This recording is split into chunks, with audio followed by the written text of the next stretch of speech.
Hey everyone, this is Tim from Your Six Studios. Today in this video, I'm going to show you how to update the system software on your PS4 using the internet. Now the first way, if you're logged in, I'll show you how to do it under here. Just go to where it says the system software update files. And if you have an update, it should be able to update it right here and we'll download it from the internet. Now if you can't log in or whatever reason, you can go to turn off PS4. And we're going to launch this in the safe mode menu.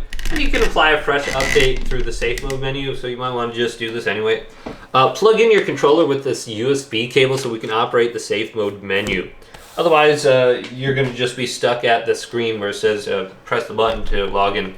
So you can see my controller's plugged in. Wait for this to turn off. It can't be in rest mode, so there's got to be no light blinking, no blue or orange light. Hold down the power button, and then just wait 10 seconds until you hear that second beep. When you hear that second beep, just go ahead and let go. Go back up to your PlayStation screen and look at it and read what it says and then do that. So connect the PS4 controller using the cable and then press the PlayStation button. So let's do this. And then go on down to update system software and go to update using internet right here. And then wait for this to go to the next screen after please wait, and it'll give you the version, and then we can just go to next. And it's downloading the file from the internet.